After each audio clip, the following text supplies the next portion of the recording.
now for more on the recent World Bank-IMF meetings and where the global economy is going for the rest of 2024. We're joined by William Lee, Chief Economist at the Milken Institute. William, welcome to the program. Thanks very much. I want to kind of get right to it and talk about your key takeaways from the spring meetings. I had a chance to speak with a few economists ahead of time, and a lot of people didn't really expect a lot. What's your takeaway? It sounds like the IMF is confirming everyone's view that we have a Goldilocks economy.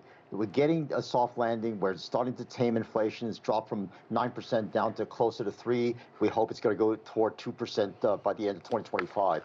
The IMF actually is very concerned with what's going on in the long run. Are people's standards of living going to grow? Or are they going to stagnate? And I think that's the key. One of the key takeaways is that we need to deal with the declining population because that's really the source of global growth. And even though the IMF has left the global growth projections about 3.2%, it was 4% 10 years ago and 4.5%, 5% 10 years before that. So global growth is slowing and productivity per person is slowing, which means standards of living are not growing as fast as people expect. And that growing aspiration, especially in the developing world, is something that the politicians are going to have to deal with because that's a source of social unrest. Okay, so despite the upgraded slight increase in global growth, kind of detail your concerns about what you just talked about and the frustrations that people are going to feel virtually on every continent with the IMF and World Bank, the way they're looking at the global economy right now.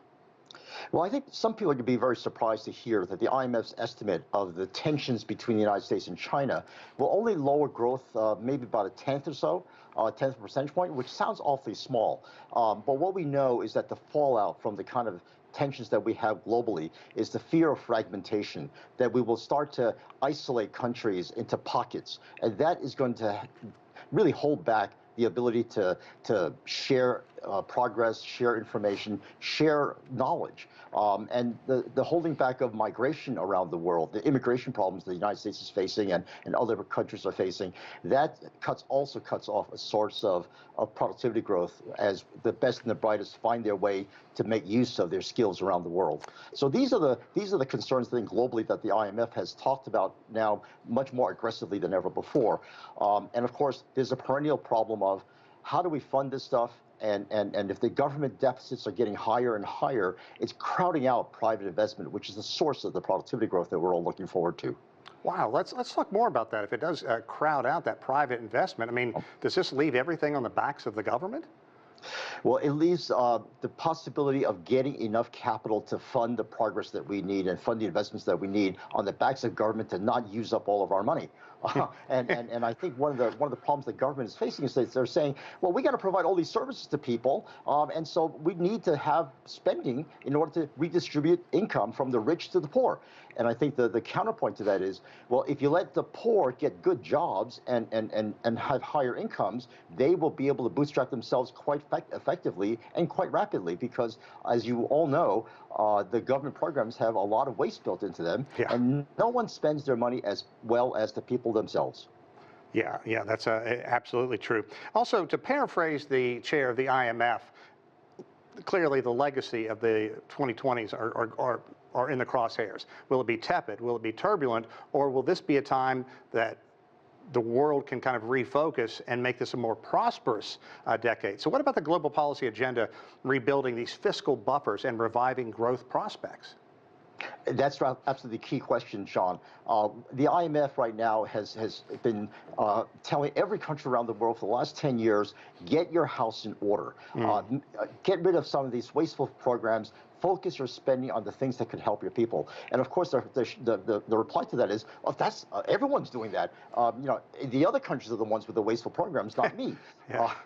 And so you have this difficulty of having the private sector starve for funds because governments are growing bigger and bigger relative to the size of the economies, and they're grabbing more and more of the share of resources. And I think one of the things that we've noticed periodically are tax revolts, right? I mean, the Reagan Revolution and even Trump himself represented a revolt on the part of people saying, hey, enough is enough. We have too much government. And we're seeing more signs of that even in the emerging markets. The one place we haven't seen it is in some of the more less democratic countries around the world where governments still are a commanding force in those economies. Right. You know, I came back recently from China, was there for about a month, and a lot of people are there talking about its economy and clearly Yeah. talking about the 5.2% last year, the fact that China wants 5% this year, and wonders why the rest of the world is looking at them as dragging down the global economy. So let's talk about China's economy. It was stronger than expected in the first Yeah. quarter. Absolutely. And it surprised a lot of people that it was at 5.2 because most economists, including me, expected a four handle. But if you look at the composition of that GDP growth, a lot of it came from the state-owned enterprises. A lot of it came from government spending. And while that's absolutely necessary, in order to have long-term sustainable high growth, we need to be able to have the private sector come back stronger. And that lack of demand on the part of the private sector is something where China's policies will have to address more. They're going to have to shift from a supply side orientation to a demand side orientation in order to get growth on a sustainable track.